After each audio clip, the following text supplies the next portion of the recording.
Bismillahirrahmanirrahim. Alhamdulillahirabbil alamin.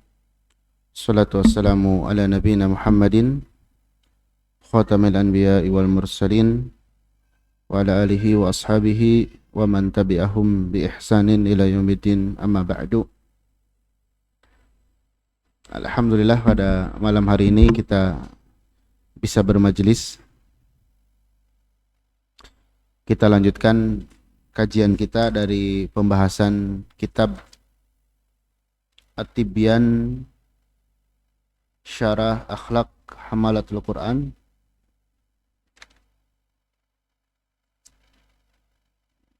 karya Syekh Abdul Razak Al-Badr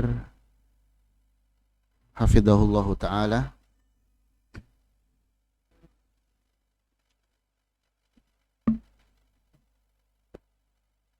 Kita sekarang di halaman ke-36 masih melanjutkan perkataan Al-Hasan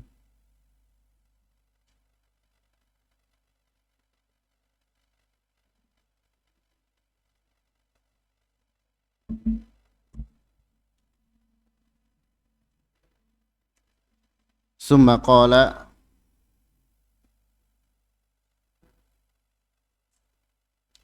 kemudian beliau berkata,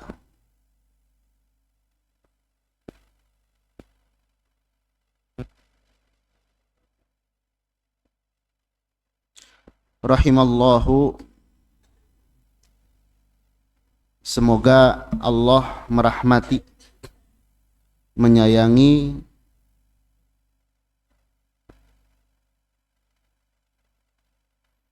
abdan, seorang hamba,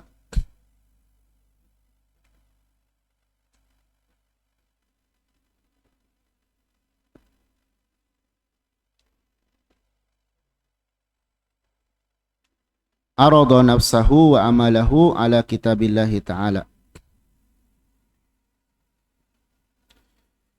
Dia mengecek, mengukur dirinya dan amalnya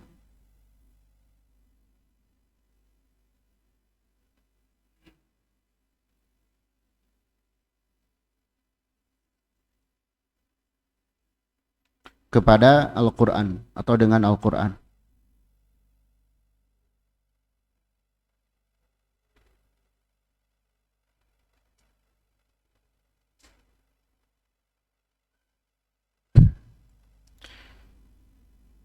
Fa'in wafaqa kitaballahi, jika dia cocok, sesuai dengan Al-Quran, hamidallaha, maka hendaklah dia memuji Allah.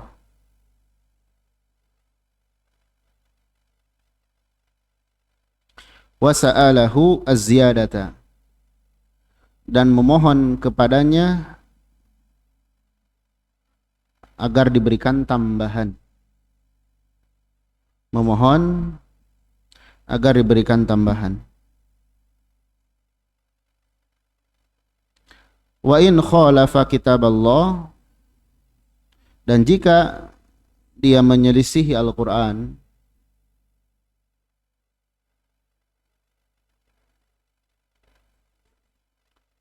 dia menyelisihi kitabullah jallat azamatuh,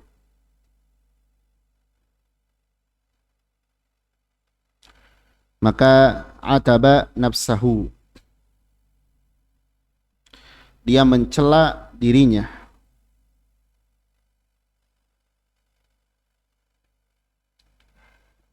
Waraja'a, dan segera kembali, min qaribin, segera, dalam waktu yang dekat, segera, ya.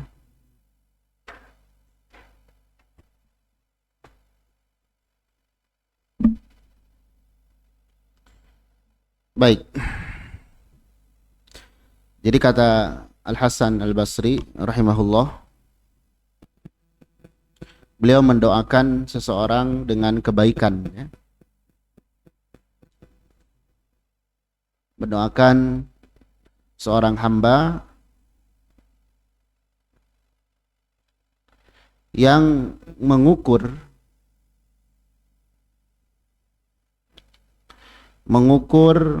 dirinya dan amalannya berdasarkan Al-Quran.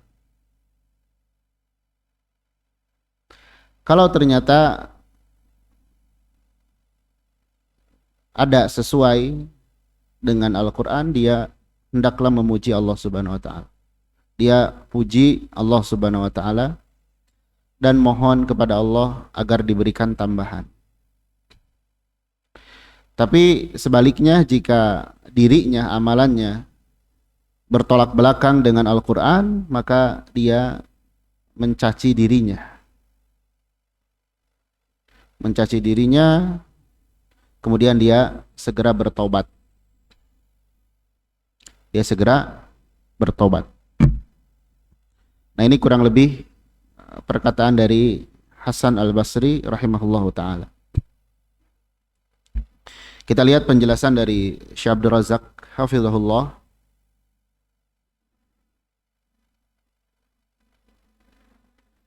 Di poin kedua ya. Kata beliau,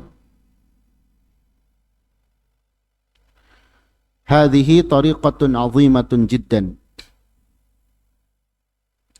Ini merupakan metode yang agung sekali.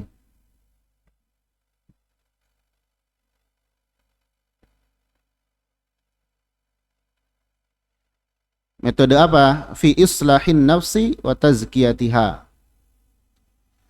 Dalam memperbaiki diri dan membersihkannya, mensucikannya. Dan kita tahu ya, orang yang berusaha membersihkan diri termasuk orang yang beruntung. Allah Subhanahu wa taala berfirman, qad aflaha man zakkaha. Atau qad aflaha man tazakka.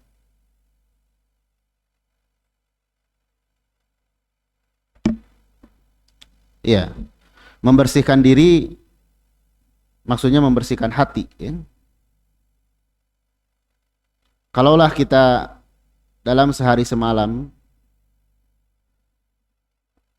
minimal ya, manusia itu mandi 2 sampai 3 kali.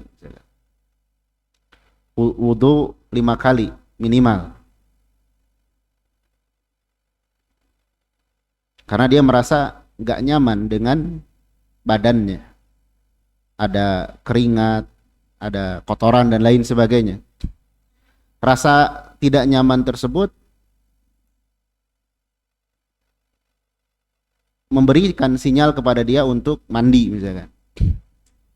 Nah, hati juga kalau di dalamnya ada keimanan ya, maka dia akan merasakan pengaruh kalau berbuat dosa.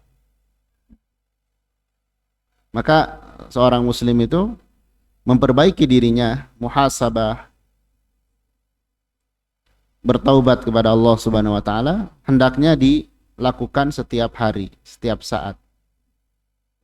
Nabi sallallahu alaihi wasallam, seorang rasul yang mulia yang surga dijamin untuknya, dalam sehari semalam masih senantiasa beristighfar kepada Allah puluhan kali.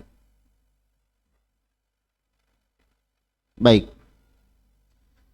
Jadi memperbaiki diri dan mensucikannya ini hal yang harus diupayakan. Dan di antara caranya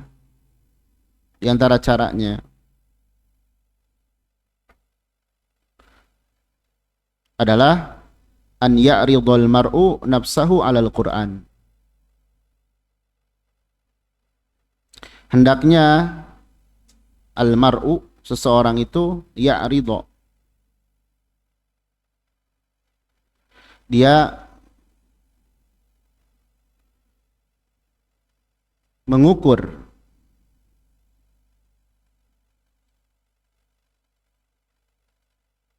mengukur dirinya dengan Al-Quran.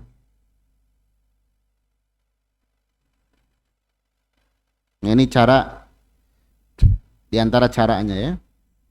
Apa maksudnya mengukur diri dengan Al-Quran?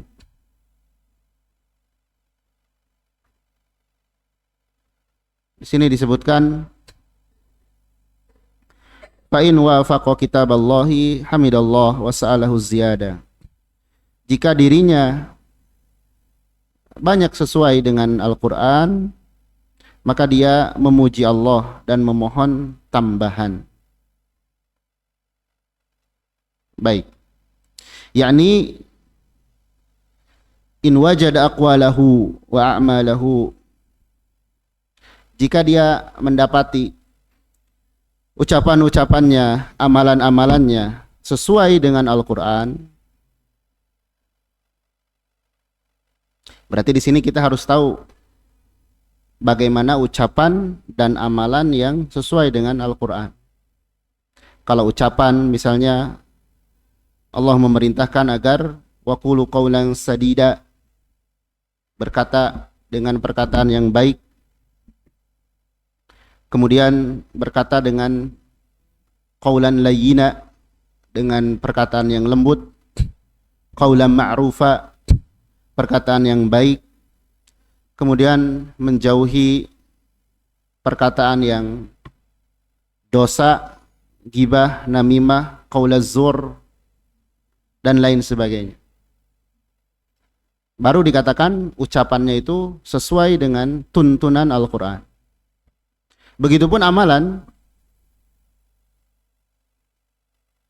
baik amalan hati maupun amalan fisik.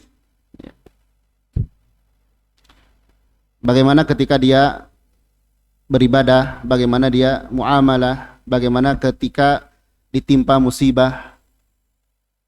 Apakah dia sesuai dengan tuntunan Al-Quran? Maka jika sesuai, maka dia hendaklah memuji Allah Subhanahu wa Ta'ala dan memohon kepada Allah tambahan dari karunia-Nya. Di antara bentuk tambahan dari karunia dari Allah adalah dia memohon agar istiqomah.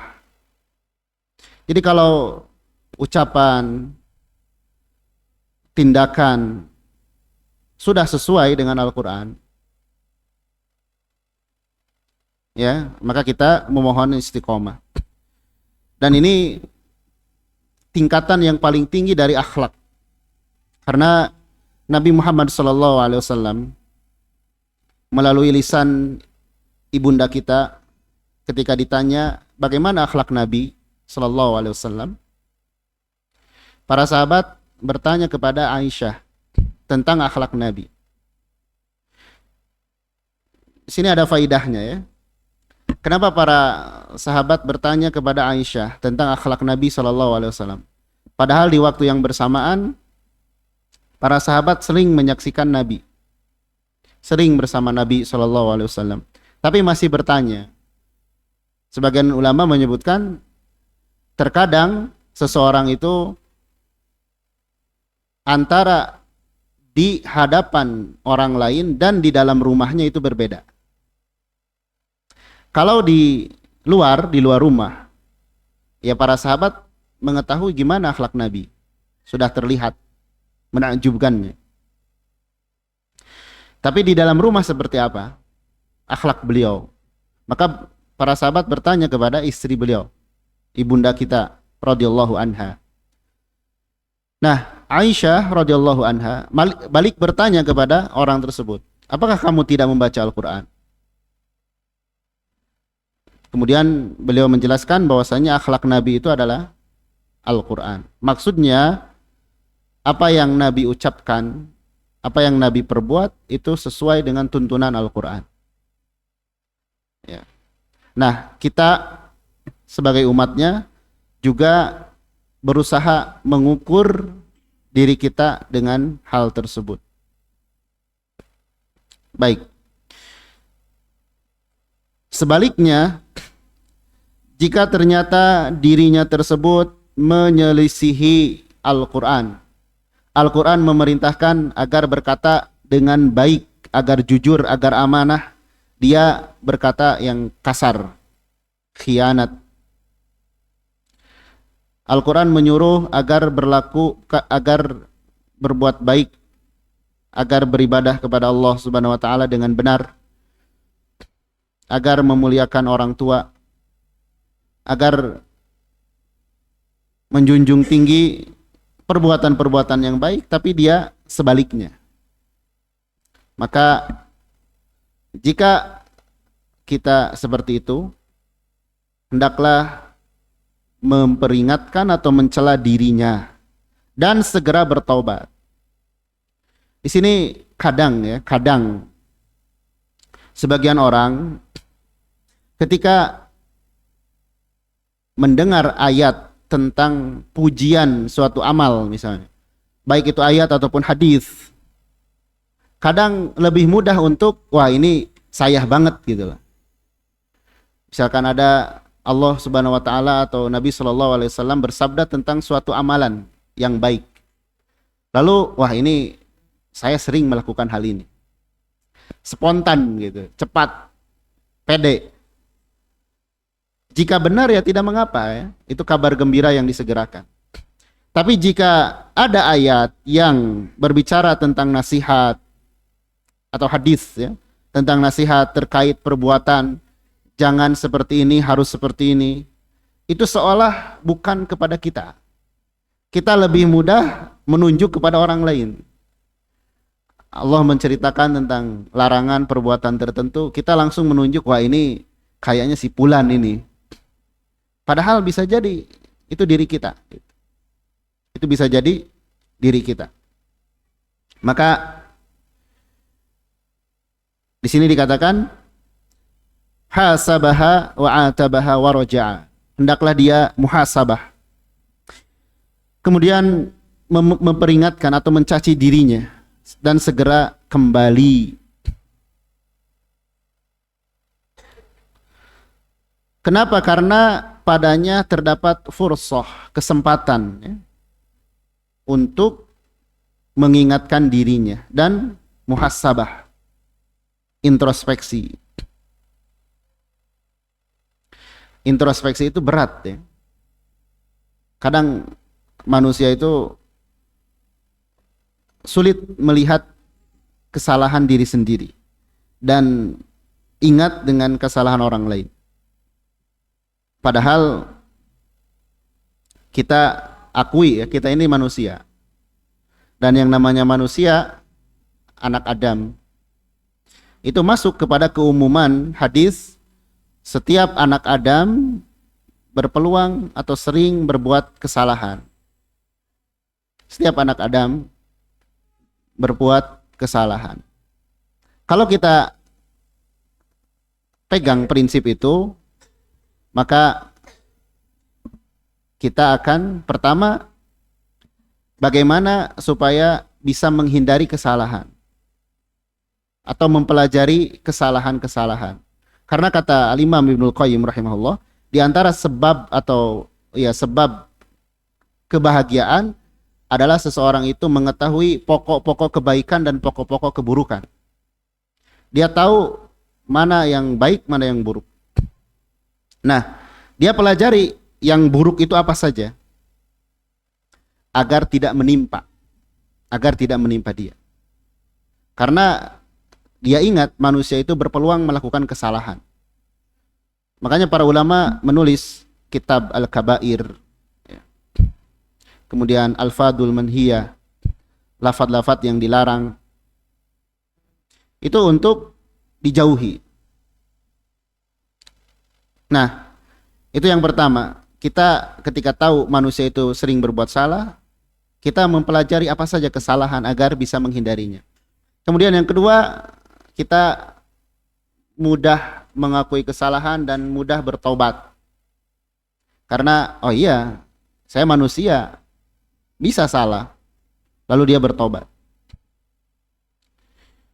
Dan yang ketiga, di antara yang penting juga, ketika seorang itu mengetahui sebuah kesalahan atau sifat manusia itu berbuat salah, diharapkan bisa lebih mudah memaafkan orang lain atau memberikan uzur kepada orang lain.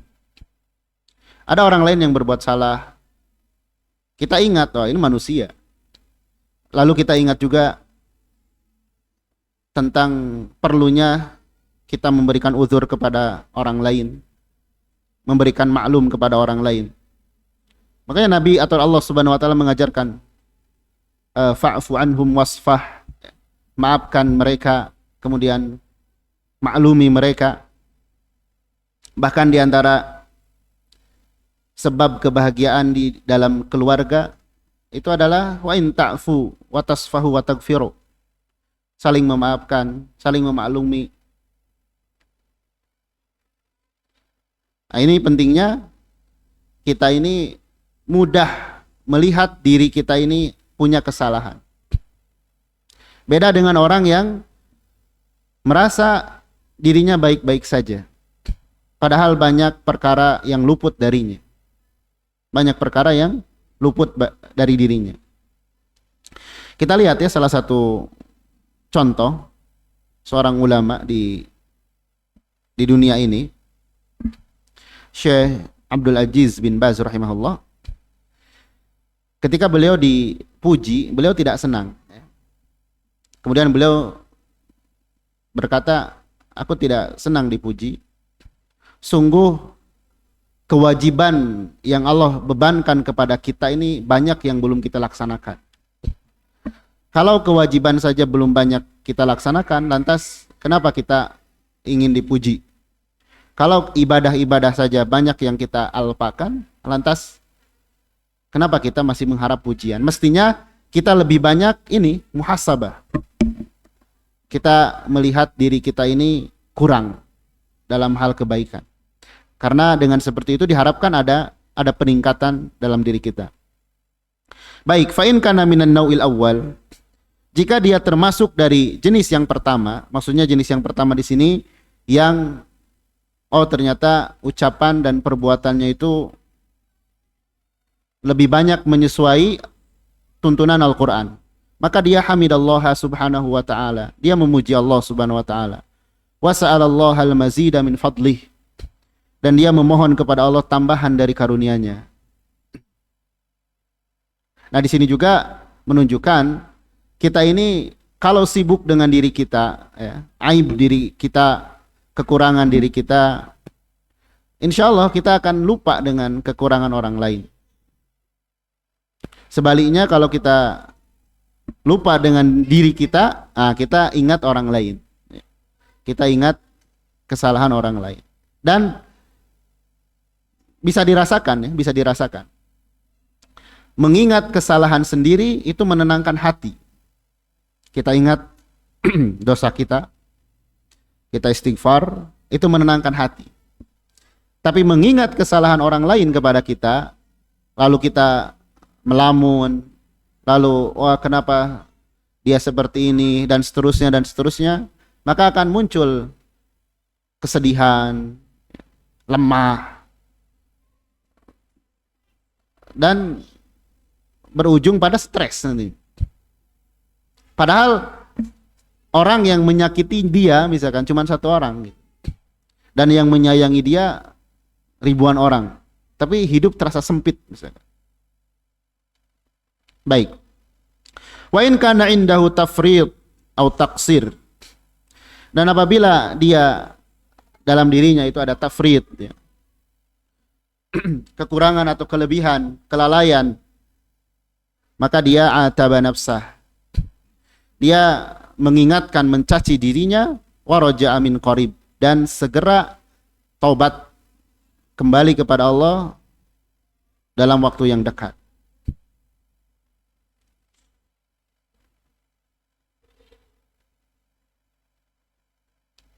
Terpuji ya, apalagi di zaman sekarang, seorang itu yang mengingat dosanya, menangisi kesalahan-kesalahannya, itu akan melembutkan hatinya. Baik, selesai dua athar dari Hasan al-Basri rahimahullah yang sebelumnya kita sudah mendengar agar kita komitmen dengan Al-Quran, mengamalkannya, dan mengikuti permisalan-permisalan di dalam Al-Quran. Lalu selanjutnya ada asar dari salah seorang sahabat yang mulia dari Abu Musa al-Ash'ari radhiyallahu an.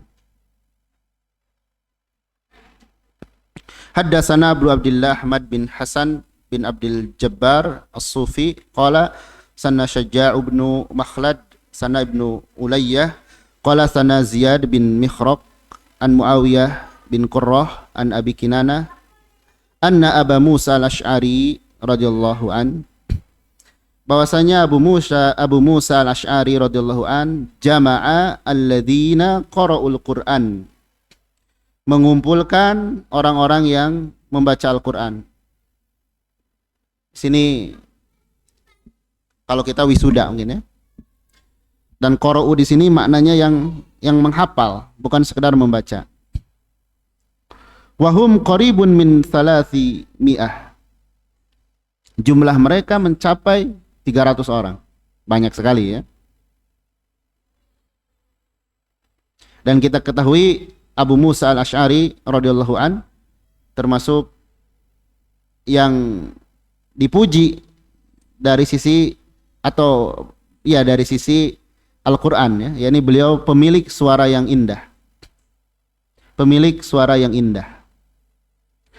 Bacaan biasanya saja sudah dipuji oleh Nabi. Jadi suatu malam Nabi lewat mendengar Abu Musa membaca Al-Quran. Lalu setelahnya diberitahukan, engkau sungguh telah diberikan suara yang indah seperti seruling Nabi Daud. Kata Abu Musa, seandainya aku tahu tadi itu engkau mendengarkan bacaanku, la ahbartuhu tahbira, aku akan lebih memperindah lagi. Berarti bacaan yang semalam itu bacaan biasa aja. Jadi bacaan biasanya saja sudah indah. Ya, baik. Fa'azzama al-Qur'an, beliau mengagungkan Al-Qur'an. Mengagungkan Al-Qur'an, ya, merasakan Al-Qur'an itu sesuatu yang luar biasa. Kalau kita ingin sampai kepada makna mengagungkan, kesakralan, lihat di momen-momen atau acara-acara tertentu, sesuatu yang biasa karena di acara tertentu dianggap sakral. Nah, itu mengagungkan namanya. Contoh ya, bendera misalkan. Itu di momen tertentu dianggap sakral. Sehingga dari cara bawanya dan lain sebagainya itu berbeda. Karena diagungkan saat momen itu. Itu bentuk pengagungan terhadap bendera misalnya. Nah, mengagungkan Al-Quran mestinya lebih dari itu. Kita menganggap Al-Quran ini sesuatu yang besar. Baik, lalu waqala, beliau berkata, menasehati ya, memberikan wejangan. Dan wejangan ini semakna dengan hadis Nabi SAW, Al-Quran itu hujjatun laka au alaika, secara makna ya. Al-Quran itu bisa jadi pembelamu atau yang menuntutmu, yang menghujahmu, yang mengazabmu.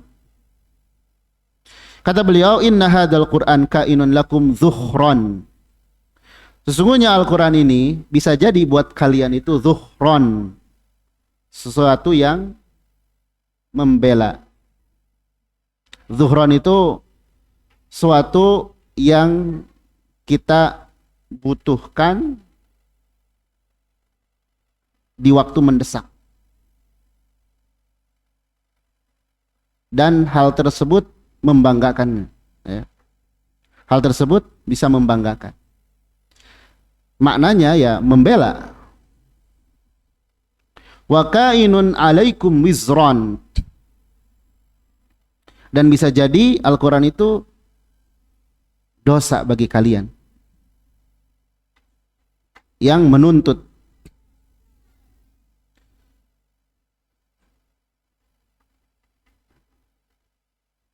Fattabi'ul Qur'an wala yattabi'kum. maka ikutilah Al-Quran, maksudnya amalkan. Dan janganlah Al-Quran mengikuti kalian. Ikuti Al-Quran, jangan sebaliknya. Ya. Ikuti Al-Quran artinya amalkan. Simpan Al-Quran di depan kita. Ketika kita mau berucap, mau bertindak, Al-Quran di depan kita. Jangan Al-Quran yang mengikuti kita. Maksudnya membiarkan. Kita tidak peduli ucapan, perbuatan, mau benar mau salah, kita nyahkan. Ya. Makanya dulu ahli kitab panabadhuhu wara'a zuhurihim, menyimpan Al-Quran itu di punggung mereka. Mereka mengenyahkannya, tidak memperdulikannya. Fa innahu manittaba al-Quran, sesungguhnya orang yang mengikuti Al-Quran, yang mengamalkan Al-Quran,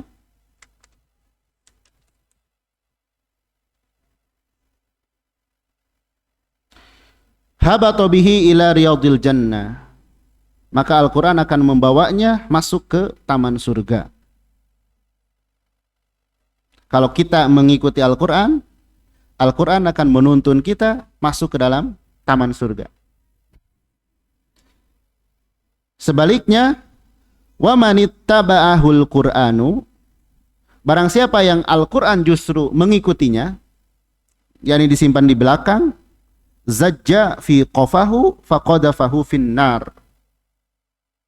Ya. Maka Al-Quran akan menyeret pundaknya sehingga dia dilemparkan ke dalam neraka. Dia dilemparkan ke dalam neraka. Naudzubillah. Ya. Nah, ini nasihat dari Abu Musa al-Ash'ari rahimahullah radhiyallahu an. Ada sedikit faidah dari Syekh Abu Bakar al-Jazairi rahimahullah tentang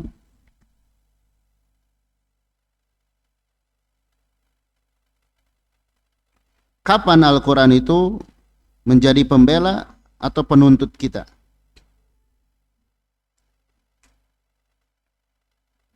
Di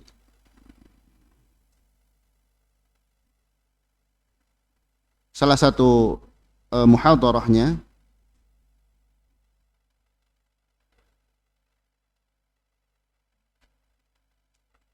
beliau pernah menyampaikan tentang tadi kapan Al-Quran itu bisa jadi pembela atau justru menuntut kita.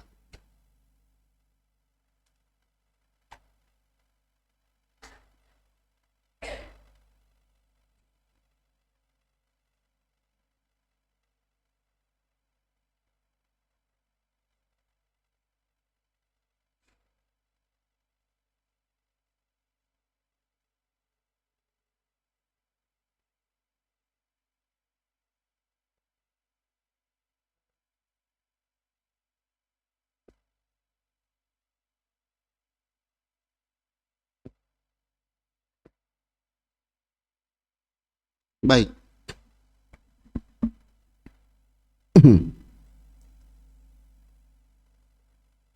Kata beliau,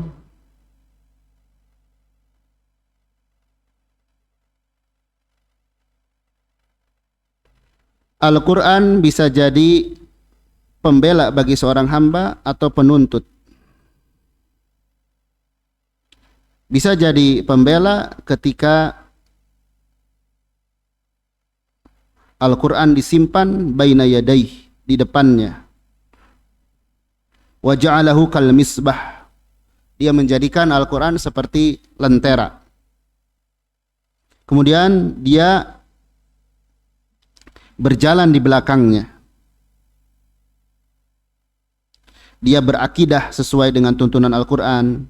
Dia beradab sebagaimana adab Al-Quran, berakhlak sebagaimana akhlak Al-Quran, menghalalkan yang halal, mengharamkan yang haram, melaksanakan kewajiban, dan wa yastamiru ala dzalik, dan terus seperti itu Dia tidak berhenti sampai ila daris salam, kecuali nanti sampai dia masuk surga. Itu Al-Quran bisa jadi pembela kita. Amma idza ja'alahu wara'ahu, adapun jika dia menjadikan Al-Quran di belakangnya, falam yaltafit ilaih, dia tidak peduli, walam yasma', dia tidak mendengar kepada ajakan yang berulang-ulang,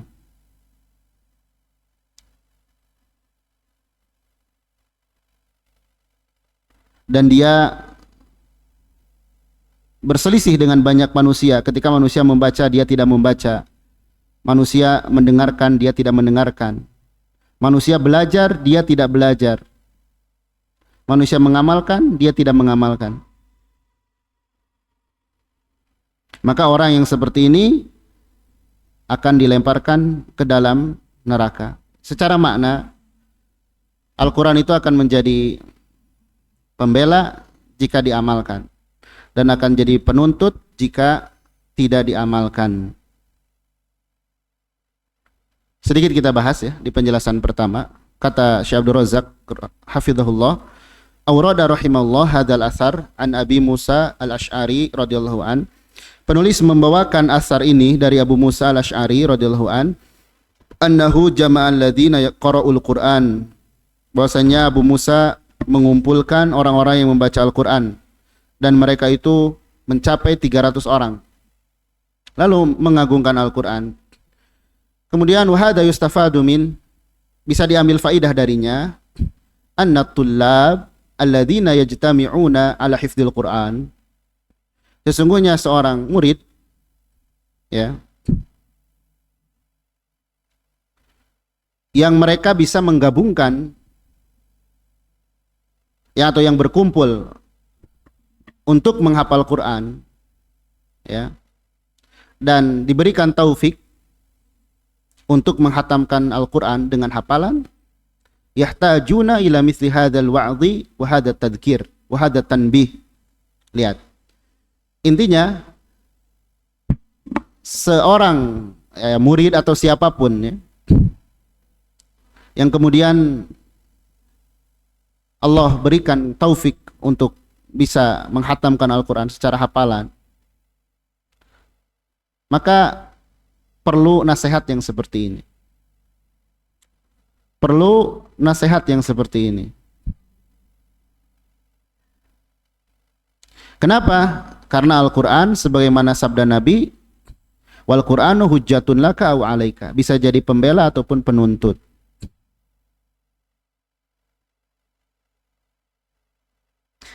Jadi kan biasanya